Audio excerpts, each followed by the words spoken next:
Hello दोस्तों, मैं अक्षय आप सबका स्वागत करता हूँ आप सबके अपने यूट्यूब चैनल लर्निंग गुरु पे। सो मैंने आपके लिए बहुत सारे वीडियोस बनाई है बीकॉम को लेके, जो आरटीम्यू का सिलेबस है, जैसे बिजनेस फाइनेंस हो गया, फाइनेंशियल मैनेजमेंट हो गया, और भी कुछ टॉपिक के ऊपर मैंने वीडियोस बनाया था। Holding company, investment company, I think वो यूज़फुल आपके लिए रही होंगी। सेम उसी तरीके से मैं आपके लिए एक और वीडियो बनाने जा रहा हूँ, जो है हमारे ह्यूमन रिसोर्स मैनेजमेंट के ऊपर। सो मेरी आवाज़ आज थोड़ी अलग लगेंगी आपको, बिकॉज मेरे गले में प्रॉब्लम होने की वजह से मैं उतना क्लियर नहीं बोल पाऊँगा। सो फिर भी आपके पेपर्स है, थोड़ा इम्पोर्टेंट है, इसलिए मैं वीडियो बनाने वाला हूँ। सो देखिए, ज़्यादा बात नहीं करेंगे हम, सीधा सीधा क्लास को क्या कर देंगे, अपन चालू करेंगे। यहाँ 50 से ज़्यादा एमसीक्यू मैं आपको यहाँ क्या करवाऊंगा, डिस्कस कराऊंगा। इन्हीं 50 एमसीक्यू में से करीबन आपको 10 से 20 एमसीक्यू देखने को मिल सकते हैं। तो थोड़ा सा फोकस कीजिएगा इन बातों पर, ठीक है, और क्वेश्चन को समझते चलिएगा। तो पहला क्वेश्चन जो है हमारा, ह्यूमन रिसोर्स मैनेजमेंट जो होता है, उसमें किस बात को एम्फेसाइज किया जाता है बोलता है, तो इसके अंदर क्या आता है। तो सिंपल बात याद रखना, ह्यूमन रिसोर्स मैनेजमेंट का मतलब होता है डेवलपमेंट ऑफ पीपल से। किसे होता है? डेवलपमेंट ऑफ पीपल से। नेक्स्ट जो हमारे पास क्वेश्चन आया है कि बोलता है human resource management is amalgam of, मतलब कि जो ह्यूमन रिसोर्स मैनेजमेंट है उसके अंदर क्या क्या आता है, ये उसने पूछा है। तो इसमें जो आता है वो आता है organisational behaviour and personnel management and industrial relation. ये सब चीज़ों को ये क्या होता है इसके अंदर लिया जाता है। तो क्या ये ऊपर वाली चीज़ें नहीं आती, सोशल बिहेवियर या जॉब एनालिसिस या रिक्रूटमेंट नहीं आती? तो आती है, बट मेनली जो होता है वो ऑर्गेनाइजर बिहेवियर और पर्सनल मैनेजमेंट और इंडस्ट्रियल रिलेशन को ही कहाँ कंसिडर किया जाता है, ह्यूमन रिसोर्स मैनेजमेंट में कंसिडर किया जाता है। ये भी हमारे पार्ट होते हैं इसके। जो नेक्स्ट क्वेश्चन है वो एक डेफिनेशन है कि ये डेफिनेशन किसने दी है। तो ये डेफिनेशन एक बार मैं पढ़ रहा हूँ। Planning, organising and controlling of the procurement of development and compensation integration of human resources at the end that objective of individual and organization society are achieved given by। ये जो डेफिनेशन है वो किसने दिया है, ये आपको पूछा है। तो जस्ट आपको डेफिनेशन को पढ़ना है, और वो डेफिनेशन देने का काम जिन्होंने किए थे उनका नाम आपको याद रखना है, फिलिपो। ठीक है, ऑप्शन नंबर क्या आएंगे इसका? Option number B. ये आपके लिए इंपॉर्टेंट क्वेश्चन रहेगा, क्योंकि एक आधी डेफिनेशन तो पेपर में पूछेगा, और हो सकता है ये डेफिनेशन वही हो जो आपके पेपर में पूछने वाला हो। दूसरा बोला है operative function of HRM. HRM का ऑपरेटिव फंक्शन कौन कौन सा है या कौन से है? तो ये जितने भी यहाँ फंक्शन दिख रहे हैं आपको, प्रोक्यूरमेंट हो गया, डेवलपमेंट हो गया, कंपनसेशन हो गया, मोटिवेशन, मेंटेनेंस, इंटीग्रेशन, ये सब क्या है इसके फंक्शन है। तो इसका आंसर क्या आ जाएगा?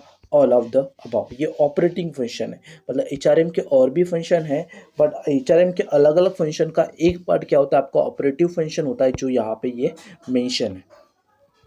चलिए, नेक्स्ट जो क्वेश्चन है हमारे पास वो बोलता है basic managerial function of HRM. जैसे ऑपरेटिव फंक्शन थे, तो अभी हमें यहाँ क्या पूछा है इसने, ऑर्गेनाइज बेसिक मैनेजरियल फंक्शन कौन कौन से आते हैं। तो बेसिक मैनेजरियल फंक्शन एचआरए में आता है, प्लानिंग आता है, ऑर्गेनाइजिंग आता है, डायरेक्टिंग आता है एंड कंट्रोलिंग आता है। ये याद रखना, ये हमारे कौन से फंक्शन हो गए? Managerial function. और ये होती है ऑपरेटिव फंक्शन, कौन से वाले? ये पूरे के पूरे। इससे क्वेश्चन मिलेगा, हाँ, आपको पेपर में इंपॉर्टेंट है, इसे ध्यान से सुनिएगा और याद रखते चलिए। जो नेक्स्ट क्वेश्चन है बोलता है which of the following statement is are correct, इनमें से करेक्ट कौन सा है? तो आपको सिंपल याद रखना है, इसका करेक्ट जो आंसर आता है ऑप्शन नंबर बी आता है, क्योंकि under HRM employees are treated as source. Employees को क्या कंसिडर किया जाता है? सोर्स की तरह कंसिडर किया जाता है। इसलिए तो हम बोलते हैं ह्यूमन रिसोर्स मैनेजमेंट। ह्यूमन एक रिसोर्स है जिसका हम क्या करने वाले हैं? मैनेजमेंट करने वाले हैं। तो ये बात यहाँ पे लागू होती है। ये स्टेटमेंट क्या है? करेक्ट है। बाकी स्टेटमेंट करेक्ट नहीं है। देखिए, नेक्स्ट क्वेश्चन जो है हमारे पास बोलता है following are the characteristics of HRM except, मतलब इनमें से एचआरएम की कुछ क्या है? क्वालिटीज है, लेकिन ये क्वालिटी नहीं है। तो वो है जॉब ओरिएंटेड। जो एचआरएम होता है वो जॉब ओरिएंटेड नहीं होता है, ठीक है। ये सब इसकी विशेषताएं हैं एचआरएम की, लेकिन जॉब ओरिएंटेड विशेषताएं नहीं है एचआरएम की। ये बात याद रखिएगा, इंपॉर्टेंट बन सकता है आपके लिए क्वेश्चन। नेक्स्ट क्वेश्चन जो हमारे पास है वो बोलता है challenges face by human resource management includes, कौन कौन से चैलेंजेस क्या करने पड़ते हैं, फेस करने पड़ते हैं, बोलता है किसको, एचआरएम को। ह्यूमन रिसोर्स मैनेजमेंट करते समय कौन कौन से चैलेंजेस आते हैं, तो नॉर्मली जो चैलेंजेस आते हैं वो टेक्निकल होता है, वर्कफोर्स को लेके, डाइवर्सिटी को लेके होता है, और ग्लोबलाइजेशन के चैलेंजेस देखने को मिलते हैं। ठीक है, टेक्नोलॉजी, एक वर्कफोर्स डाइवर्सिटी होना और एक ग्लोबलाइजेशन, ये मैनेजमेंट के क्या है, चैलेंजेस होते हैं। Productivity and career planning and compensation management या डाउन साइजिंग, ये सब चीज़ें, वॉलेंटरी रिटायरमेंट स्कीम, ये सब चीज़ें इसके चैलेंजेस नहीं होते, ये चैलेंजेस को फेस करना पड़ता है। नेक्स्ट जो क्वेश्चन है, ये बहुत इंपॉर्टेंट क्वेश्चन है, लास्ट ईयर के एग्जाम में ये पूछा गया था और ये इंपॉर्टेंट क्वेश्चन भी बनेगा आपके लिए। बोलता है the process of familiarising the new employees to the organisation rule and regulation is known as. Simple बात बताता हूँ, अगर आप न्यू स्टूडेंट होते हो किसी कॉलेज के, एक कॉलेज में क्या हो, न्यू स्टूडेंट हो, तो जब आपको इंट्रोड्यूस कराते हैं तो आपने सुने होंगे एक आपके यहाँ इंडक्शन प्रोग्राम होता है करके। ठीक है, तो सेम वही चीज़ यहाँ पे बोली गई है, जब इम्प्लॉई है, कोई नया इम्प्लॉई है, उसको फैमिलराइज करना है, मतलब उस ऑर्गेनाइजेशन के बारे में बताना है, तो वो क्या कराते हैं, एक इंडक्शन प्रोग्राम कराते हैं। ये इंपॉर्टेंट क्वेश्चन है, पेपर में आएगा कि इंडक्शन क्या होता है, तो याद रखना, नई एम्प्लॉय को ऑर्गेनाइजेशन के बारे में बताने के लिए जो प्रोग्राम चलाया जाता है वो होता है हमारा इंडक्शन प्रोग्राम। नेक्स्ट जो क्वेश्चन आया है वो हमारे पास ये है, बोलता है ह्यूमन रिसोर्स मैनेजमेंट मीन्स क्या है, तो ह्यूमन मैनेजमेंट मतलब एचआरएम जो है, ये प्रोसेस है कि ऑर्गेनाइजेशन गोल को क्या किया जाए, अचीव किया जाए। कुछ लोगों को ये जो एचआरएम का मतलब ही क्या होता है वो ध्यान में रखिएगा, इसका जो मीनिंग है, ये क्या बोलता है, हर एक ऑर्गेनाइजेशन को चलाने के लिए कुछ लोग चाहिए होते हैं, कुछ पीपल चाहिए होते हैं, तो इन लोगों को लाना, एक साथ लाना, और इन लोगों को एक साथ लाके क्या करना, ऑर्गेनाइजेशन के गोल को क्या करना, अचीव करना, जो भी उद्देश्य होगा उसको अचीव करना, ये काम किसका होता है, एचआरएम का होता है। तो ये हमने यहाँ बोल दिए कि एक प्रोसेस है मतलब ये चलती रहती है, ब्रिंगिंग पीपल, लोगों को साथ में लाना, bringing people organisation together so that the goal of each are achieved, मतलब ऑर्गेनाइजेशन के गोल को क्या किया जा सके, अचीव किया जा सके। तो ये एचआरएम का क्या होता है, मेन ऑब्जेक्ट या डेफिनेशन होती है, तो ये याद रखिएगा। तो ये 10 क्वेश्चन थे जो आपके लिए बहुत इंपॉर्टेंट थे। देखिए पूरे 50 क्वेश्चन हैं, बहुत आराम से पढ़ना और ध्यान लगा के पढ़ना, क्योंकि पेपर में इन्हीं में से क्वेश्चन आएंगे। मेरे एक्सप्लेनेशन को याद में रखना, ठीक है, क्योंकि जो मेरा एक्सप्लेनेशन है शायद वो आपको एक और क्वेश्चन, मतलब ये तो बताएंगा ही बताएंगा, पर साथ में आपको एक आधा क्वेश्चन और भी कराने में क्या कर सकता है, हेल्प भी करा सकता है, इसलिए एक्सप्लेनेशन भी ज़रूरी है। सो हमारे पास जो नेक्स्ट क्वेश्चन है, बोलता है ट्रेनिंग जो है, एक मिनट, हाँ, ट्रेनिंग जो प्रोसेस है वो कैसी, जो ट्रेनिंग जो प्रोसेस है वो शॉर्ट टर्म होती है, ट्रेनिंग का ड्यूरेशन जो होता है नॉर्मली ज़्यादा नहीं होता, एक दो साल ज़्यादा से ज़्यादा, उसमें उसके बाद ट्रेनिंग पीरियड क्या हो जाता है, ख़त्म हो जाता है। ये क्वेश्चन बहुत ही इंपॉर्टेंट है, ये भी इंपॉर्टेंट क्वेश्चन बनेगा। OJT का मतलब क्या होता है, तो इसका मतलब होता है ऑन द जॉब ट्रेनिंग। क्या होता है, ऑन द जॉब ट्रेनिंग, हम OJT बुलाते हैं। तो एक होता है हमारा ऑफ द जॉब ट्रेनिंग, एक क्या होता है हमारा ऑफ द जॉब ट्रेनिंग, तो ये भी पूछता है, तो ये याद रखना, OJT का लॉन्ग फॉर्म क्या होता है, ऑन द जॉब ट्रेनिंग होता है।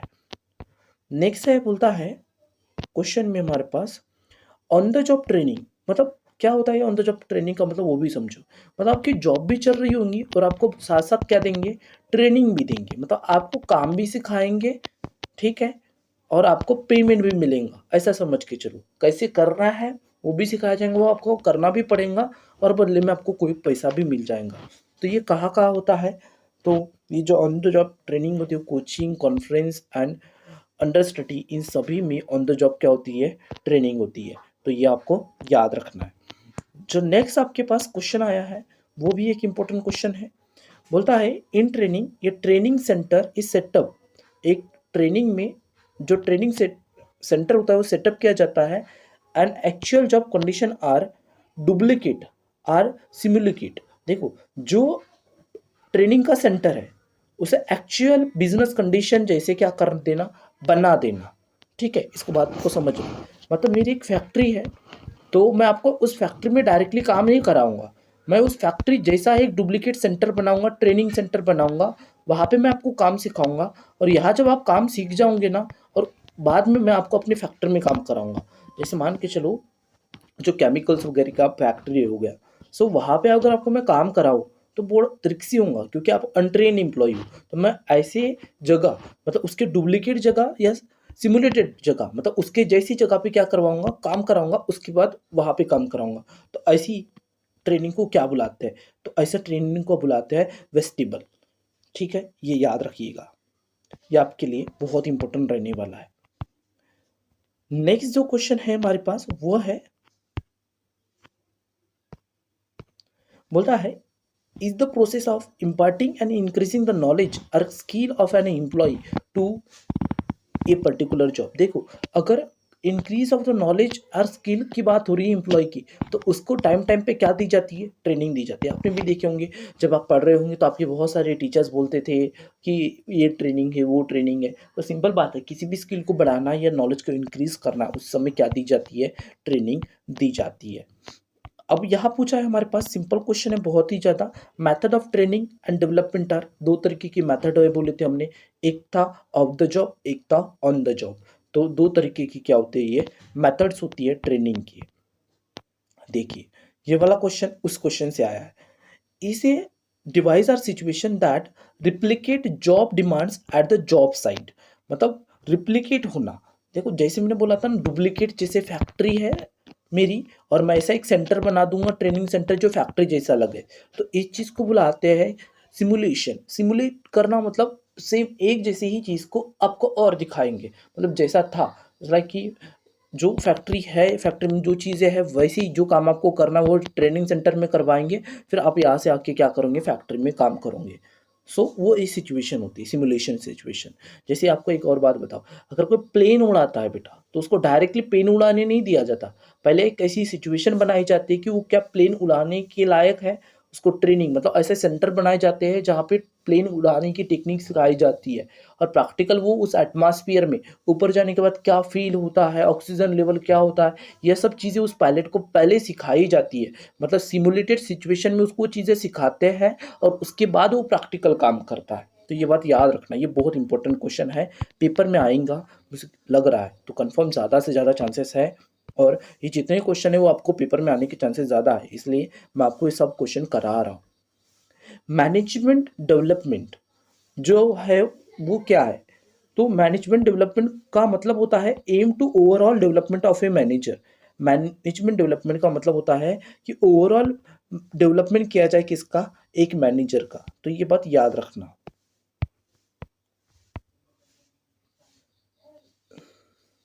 चलो, ये अच्छा क्वेश्चन आया है। ऑफ द जॉब ट्रेनिंग मतलब आपको यहाँ जॉब, ऑफ द जॉब मतलब आपको जॉब छोड़कर ट्रेनिंग मिलती है, उनमें कौन कौन सी मेथड्स आती है?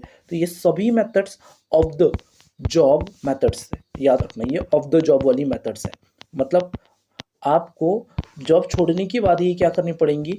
ट्रेनिंग करनी पड़ेंगी, जॉब के साथ साथ ये ट्रेनिंग नहीं होंगी। तो याद रखना, ये सब चीज़ों को याद रख लेना कि कौन कौन सी ट्रेनिंग है। ये तो मैंने इसके बारे में आपको पहले वाले के बारे में तो बता ही दिया था। और ये भी ट्रेनिंग के क्या है, दो टाइप्स है, देख लेना इसको आप। क्वेश्चन आसान था। ये देखो, एक और बार वापस वैसे ही क्वेश्चन पूछा इसने, ठीक है। Simulation technique of the job method includes, ये क्या क्या आता है? तो जैसे यह सिमुलेशन होता है, मतलब एक्ट किया जाता है, वो चीज़ होती नहीं है लेकिन उसके जैसे दिखाया जाता है।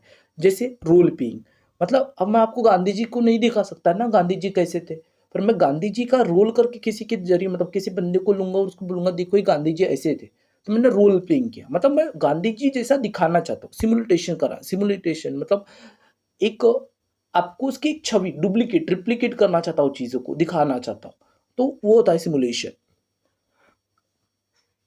Same in basket exercise same है, case study same, and management games are also. ये सिमुलेशन के सबके सब क्या रहेंगी? टेक्निक रहेंगी। इसका आंसर क्या आएंगे? All of the above. ठीक है, ये बात आप याद रखना। ये आपको मैंने जो कराया वो आई थिंक 10 क्वेश्चन और हो गए। अब यहाँ से भी आपको बहुत सारे क्वेश्चन मिलेंगे, तो आप इनको भी समझिए।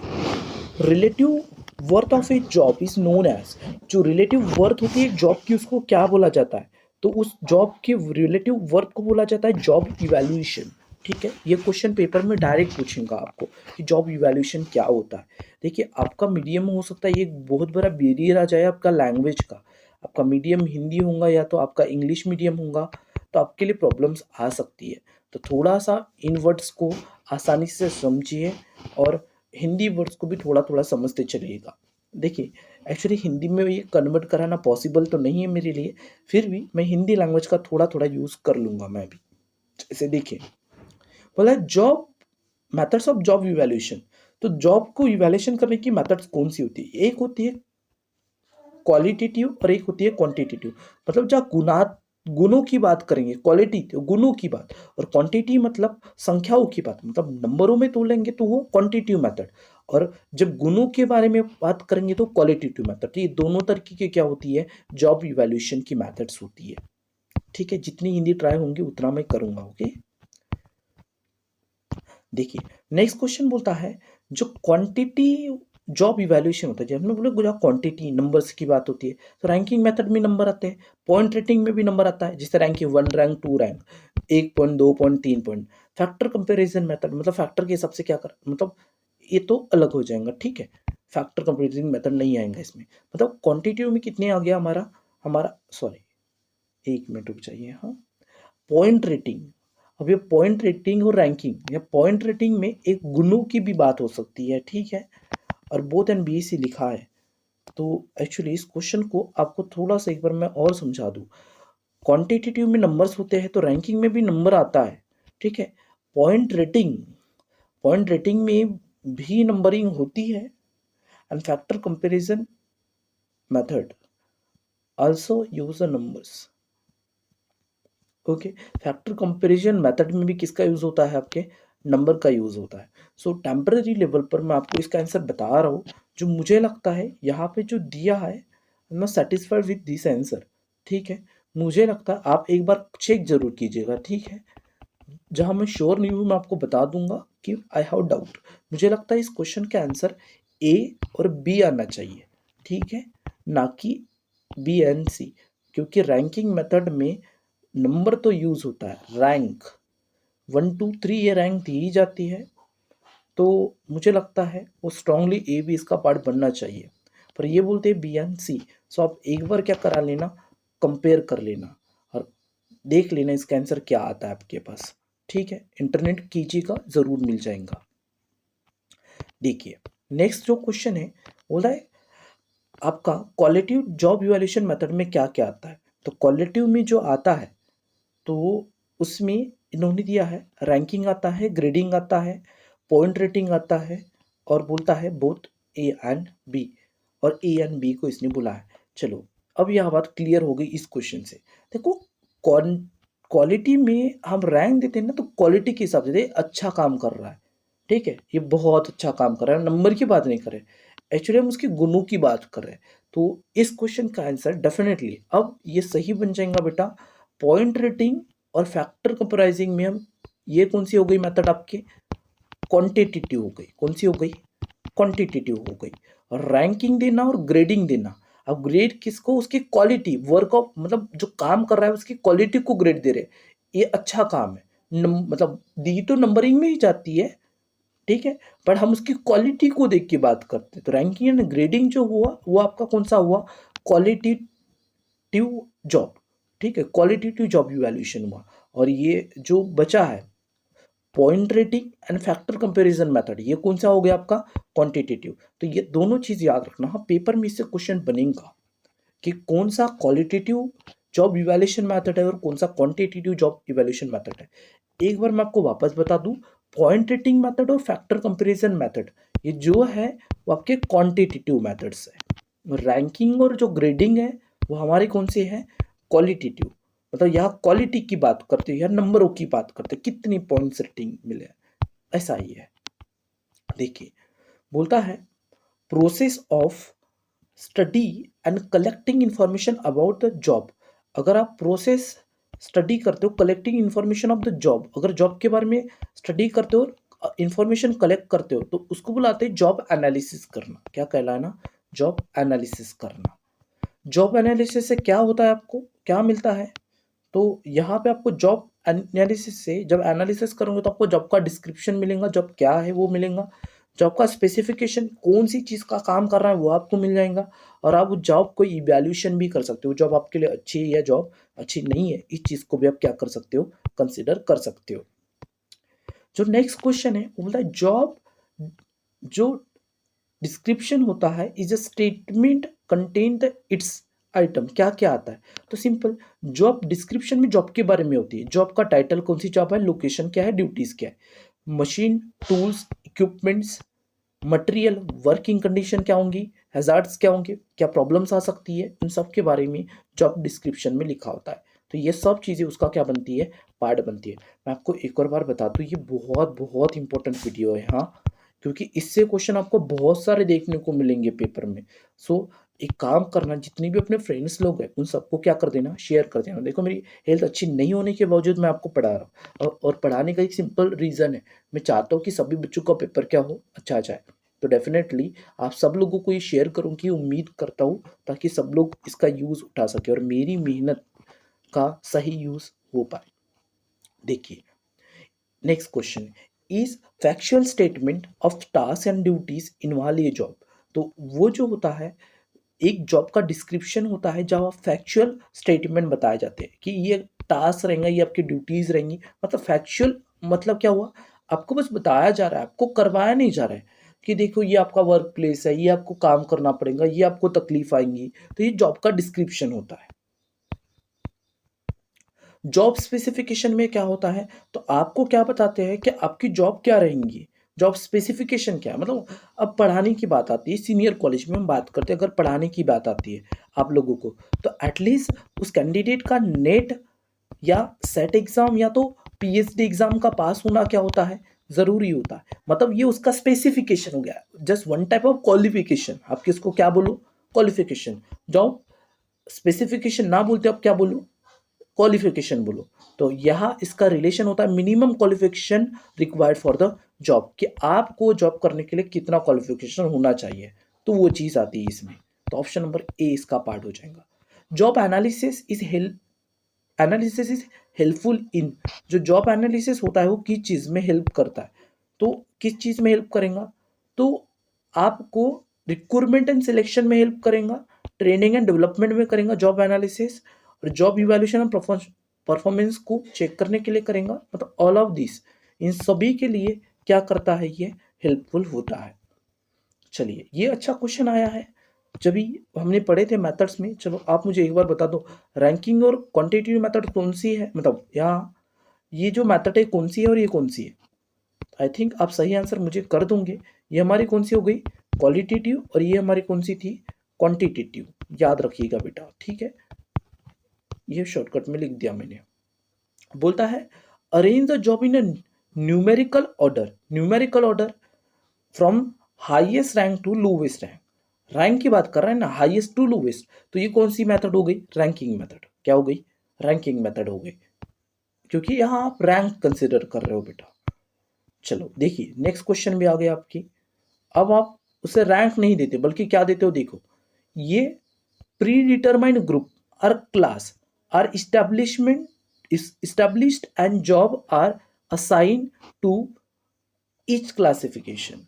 मतलब अब यहाँ आप क्या कर रहे हो, उसका ग्रुप बना रहे हो। मतलब जब उससे बोलते हैं ना, आपने वो सेक्शंस नहीं होंगे, A section, B section, C section, तो सेम अब यहाँ रैंक नहीं करेंगे, 1 2 नहीं देंगे रैंक, हम यहाँ ग्रुप बना देंगे। जब हम ग्रुप बनाएंगे ना बेटा, तो ग्रेटिंग मेथड्स का पार्ट बनेगा। किसका पार्ट बनेगा, आपके ग्रेटिंग मेथड का। नेक्स्ट जो है आपका, अगर आप क्या करते हो, जो अब इनको आप क्या करोगे, पॉइंट्स दोगे। मतलब जो ज़्यादा काम करेगा जॉब प्रोसेस के अंदर, उसको आप क्या दोगे, ज़्यादा पॉइंट असाइन करोगे।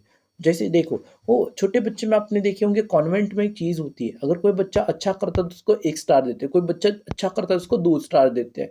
मतलब आप उसको पॉइंट दे रहे हो। कुछ लोग ऐसे इस मेथड को, जैसे लाइक मैं कुछ नॉवेल्स पढ़ रहा था, उसमें मैंने देखा था कि साइकोलॉजिकल फैक्ट्स होते हैं। अगर आप अपने बच्चे हैं तो आप उनको कुछ चीज़ के लिए, अगर उन्होंने अच्छा काम किया तो उनको स्टार दो, तो वो मोटिवेट होते हैं कि और अच्छा काम करूंगा तो मुझे और स्टार मिलेंगे, तो उनके पास स्टार इकट्ठा होते जाते हैं। तो सेम, अगर आप ऐसे स्टार दे रहे हो, उनको पॉइंट्स दे रहे हो, तो ये क्या हो गया, आपका पॉइंट रेटिंग मेथड्स। तो आपको ये तीनों मेथड्स, चारों मेथड से एक एक क्वेश्चन पूछेगा कि इनका मतलब क्या होता है। सो ये लास्ट का आंसर आप जान चुके होंगे अभी, क्योंकि हमने तीन मेथड, तो रैंकिंग क्या होता है, ग्रेडिंग क्या होता है, पॉइंट क्या होता है, ये तो हमने पढ़ ही लिए। तो बोलता है few key job are selected are compare in the term of common factor. अगर जॉब का सिलेक्शन करते हो या कंपेयर करते हो आप किसी कॉमन फैक्टर को देख के, तो उसे बुलाते हैं factor comparison method. I think आपको ये पूरे के पूरे मेथड्स क्या होंगे क्लियर हो गए होंगे कि कौन सी मेथड, पहले तो ये तो हमारी कौन सी मेथड्स है, ये हमारी क्वालिटेटिव मेथड है, और ये दोनों कौन सी मेथड है, हमारी क्वांटिटेटिव मेथड है। ठीक है, ऊपर से इन सब का मीनिंग मैंने आपको यहाँ पे बता दिया एक एक क्वेश्चन के जरिए। आई थिंक ये आपको बात क्लियर हो गई होंगी। फिर भी अगर आपको दिक्कत आती है बेटा, तो कमेंट बॉक्स आपके लिए बना है, आप वहाँ पूछ सकते हो। अगर वीडियो अच्छा लगे ना, लाइक और एक कमेंट कर देना। आई हैव ऑल्सो, मुझे पता चलेगा कि आपको मेरी वीडियो समझ में आती है, और मैं आपके लिए कंटिन्यूएशन में वीडियोस बनाते ही जाऊँगा। ठीक है, तो कमेंट से आप ज़रूर बताइए कि वीडियो कैसी थी, आपको चीज़ें समझ में आई या नहीं आई। देखिए, एक ये जो लिखा है, ये पूरी एक डेफिनेशन है बेटा किसकी, परफॉर्मेंस एस्पिरियल की। तो आपको ये पढ़ना है। ठीक है, कि देखो एक बात याद रखना इसके बारे में। ठीक है, थोड़ा पढ़ के सुना दूँ, ये बहुत बड़ा लिखा है वैसे भी। Is the systematic and periodic impartial rating of an employee excellence in matter of pertaining to the present job and potential for a better job। तो उसको बुलाते हैं, मतलब देखो, एक इंसान, एक सिंपल वर्ड में बताने की कोशिश करता हूँ कि हम परफॉर्मेंस को एनालिसिस करते हैं एक तरीके से, कि वो किस चीज़ के लिए डिजर्व करता है, और उसकी आगे में फ्यूचर में जॉब वैल्यू क्या होंगी वो डिसाइड करना। और ये याद रखना कि अगर हम किसी का परफॉर्मेंस इवेल्युएट कर रहे हैं, तो उसकी मेथड्स होती है, उन मेथड्स में से एक मेथड होती है 360 मेथड्स। मतलब उस एम्प्लॉय के बारे में पूरी पूरी चीज़ों को हम जानते हैं। लेकिन अगर आपको क्वेश्चन ये पूछता है, तो आपको कुछ कीवर्ड्स को याद रखना पड़ेगा। अब इतनी बड़ी लाइन अगर आप याद नहीं रख सकते, तो एक बात याद रखो ये वाली, कि हम उसका सिस्टमेटिक या पीरियोडिक बेसिस पे हम क्या करते हैं, उस एम्प्लॉय का एक्सीलेंस को चेक करते हैं। ठीक है, ऑन प्रेजेंट जॉब, और उसके पोटेंशियल के हिसाब से हम उसे एक अच्छी बेटर जॉब क्या करते हैं, ऑफर कर देते हैं। तो ये क्वेश्चन था आपके लिए, पेपर में आने के चांसेस ज़्यादा है इस क्वेश्चन के। तो आप इसको एक बार शांति से थोड़ा पढ़ लीजिएगा। ठीक है, स्टेटमेंट बहुत बड़ा है बेटा, पढ़ने में मुझे प्रॉब्लम हो रही है, दैट्स वाई मैं इसको कंटिन्यू नहीं करूँगा, मतलब उसको पढ़ूंगा नहीं, उसको पढ़ सकते हो आप, आपको पढ़ते आता है। Traditional method of performance appraisal includes. देखो इसमें क्या क्या इंक्लूड्स होता है, बोलता है तो इसमें ये सभी की सभी चीज़ें क्या होती है, इंक्लूड होती है। जस्ट लाइक कि अगर कोई काम करता है अच्छे से, तो हम क्या बोलते हैं, उसको मोटिवेट करते हैं, चलो तुम आगे और काम करो। तो ये होता है उसको एक मोटिवेशन देना, उसको आगे काम करने के लिए उत्तेजित करना। तो ये उसकी कौन सी मेथड्स है, ट्रेडिशनल मेथड्स है। ये नाम याद रखना, एक चार्ट बना लो अपने पास कि कौन कौन से तरीके की मेथड्स होते हैं, क्योंकि अगला क्वेश्चन काय का आया है आपको, सेम पूछा है, पर क्या पूछा है, मॉडर्न मेथड्स पूछा है, कि मॉडर्न मेथड्स कौन कौन सी है। सो ये मॉडर्न मेथड्स में ये पूरे के पूरे भी क्या है, इसकी मेथड्स है, ऑल ऑफ द अबव। सो मैं आपको एक काम देता हूँ। ठीक है, अब क्या करना, ये मॉडर्न मेथड है करके याद रखो। ठीक है, ये बार्स करके यूज होगा, हाँ आगे चल के आएंगे आपको, तो ये बात याद रखना, बार्स का लॉन्ग फॉर्म क्या होता है, बाद में वहां पे मैं आपको नहीं बताऊंगा। तो ये कौन सी मेथड होगी, हमारी मॉडर्न मेथड्स हो गई। ये लिख लो अपने पास, एक चार्ट बना लो। दूसरा चार्ट क्या का बना लेना, कि अगर परफॉर्मेंस को चेक करना है, तो ट्रेडिशनल मेथड्स कौन कौन सी है, तो ये तीन मेथड्स है। ठीक है, ये चीज़ें हैं, तो याद रखना कि मॉडर्न मेथड्स कौन सी है और ट्रेडिशनल मेथड्स कौन से, इससे क्वेश्चन बनने के चांसेस ज़्यादा है। चलो, थोड़ी देर पहले ही मैंने बताया था आपको कि बार्स के बारे में आपको पूछेंगा कि बिहेवियर, अगर हम एंकर रेटिंग स्केल देखते हैं तो वो क्या होती है, तो वो बार्स होता है। तो सेम उसी से एक क्वेश्चन आया है, और आप अगर हम एनालिसिस करते हैं किसी एम्प्लॉई का बिहेवियर को, परफॉर्मेंस चेक करते हैं, तो उसे क्या बुलाते हैं अपन, बार्स बुलाते हैं। ठीक है, इसका लॉन्ग फॉर्म क्या होता है, ऊपर में आ चुका है बेटा, मैंने आपको पहले ही बताया था किससे क्वेश्चन बनेगा। सेकंड जो है हमारे पास वो ये है, ये भी आया है। अब ये एमबीओ का मतलब समझ लो। एमबीओ का लॉन्ग फॉर्म यहाँ पे आपके लिए दिया था, यह है मैनेजमेंट बाय ऑब्जेक्टिव। क्या है मैनेजमेंट बाय ऑब्जेक्टिव? मतलब यहाँ क्या होता है कि जो इम्प्लॉई होगा उसका जो परफॉर्मेंस का इवैल्यूएशन होता है, परफॉर्मेंस का क्या होता है, उसके इवैल्यूएशन होता है, या अप्रिशियल टेक्निक जो होती है वो कौन करता है? मैनेजर करता है। कौन करता है? मैनेजर करता है, कि उसने एक पर्टिकुलर पीरियड में वो गोल अचीव किया है या नहीं किया है। तो वो क्या हो गया हमारा? एमबीओ, मतलब मैनेजमेंट बाय ऑब्जेक्टिव। ये बात याद रखते चलना, ठीक है। मैंने आपको एक वर्ड बताया था, याद करो थोड़े से देर पहले, कि मैंने बोला था एक हमारा परफॉर्मेंस एनालिसिस करने की क्या होती है? टेक्निक होती है। और वो देखो बेटा, वो क्वेश्चन भी आ गया। सो वो टेक्निक आप मुझे बता सकते हो डेफिनेटली। तो अगर आपने वीडियो को ध्यान से सुने होंगे तो वो टेक्निक कौन सी होती है हमारी? 360 अप्रिशिएट। हम पूरी चीज़ों को देखते हैं, ठीक है। उसका सेल्फ रिव्यू, सब कोऑर्डिनेट के साथ बिहेवियर वगैरह, ये सब चीज़ें उसमें क्या आती है? कंबाइंड होती है। देखो 360 का मतलब क्या होता है? एवरीथिंग विल बी कंसिडर, हर एक चीज़ को देखेंगे। तो ये याद रखना। चलिए आगे देखते हैं हमारे पास। चलिए इतने ही क्वेश्चन थे फिलहाल हमारे पास। 10 आई थिंक ये 40 क्वेश्चन हो गए, और आई थिंक 30 मिनट्स के आसपास भी हो गया। सो आप एक काम करना, यहाँ पे बहुत सारे वर्ड्स ऐसे थे बेटा, जैसे देखो मैं आपको पहले बता दूँ, वो कुछ मेथड्स थी। सबसे पहले एक परफॉर्मेंस को एनालिसिस करने की हमने ट्रेडिशनल मेथड और एक मॉडर्न मेथड देखे थे, ठीक है। फिर हमने जॉब को इवैल्यूएशन करने की कुछ टेक्निक देखे थे। एक हमने क्वालिटेटिव और देखे थे, और एक क्वांटिटेटिव देखे थे।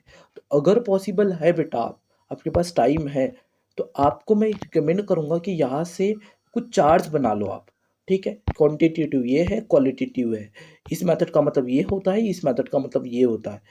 ये ये ट्रेडिशनल है, ये मॉडर्न है। इस ट्रेडिशनल मेथड का मीनिंग ये होता है, इस मॉडर्न मेथड का मीनिंग ये होता है। तो ये आपको और ज़्यादा हेल्पफुल करेंगे। तो ये मुझे लगता है यहाँ 40 क्वेश्चन जो मैंने आपके साथ डिस्कस किया बेटा, ठीक है। इन 40 क्वेश्चन में से अगर पेपर वाले की सोच और मेरी सोच मैच होती है, तो मुझे लगता है एटलीस्ट कम से कम तो 10 बेटा, और ज़्यादा से ज़्यादा 15 क्वेश्चन आपको इन 40 में से मिलने के चांसेस ज़्यादा है। ये सिलेक्टेड कुछ क्वेश्चन है जो आपके लिए अच्छा काम कर सकते हैं। सो उम्मीद करता हूँ कि आपको यही से क्वेश्चन है, और आप ऐसे ही पढ़ते रहो। अगर कोई क्वेश्चन रहता है, कोई डाउट रहता है बेटा, तो कमेंट्स बॉक्स में ज़रूर पूछना। वीडियो कैसे लगी ये भी बताना। और दूसरी चीज़ मैंने आपको बोला हूँ, लाइक करना ना करना आपके ऊपर डिपेंड करता है, लेकिन शेयर ज़रूर करना अपने फ्रेंड्स तक, ताकि वो भी पढ़ सके। और जितने लोगों तक पहुँचाओगे मुझे अच्छा लगेगा, और मैं ऐसे ही वीडियोस आपके लिए बनाता रहूँगा। अभी आप बीकॉम में हो, बीकॉम पास आउट हो जाओगे, उसके बाद आप एमकॉम में जाओगे, तो फिर फर्दर तो आप पढ़ने वाले हो, या फिर जो भी आप कोर्स करो, तो उस कोर्स से रिलेटेड वीडियोस आपको इस चैनल पे मिलती रहेंगी। बस इस वीडियो में इतना ही बेटा। हम अगली क्लास में मिलेंगे, फिर किसी और टॉपिक के बारे में बात करेंगे, ठीक है। तब तक के लिए टेक केयर, बाय बाय।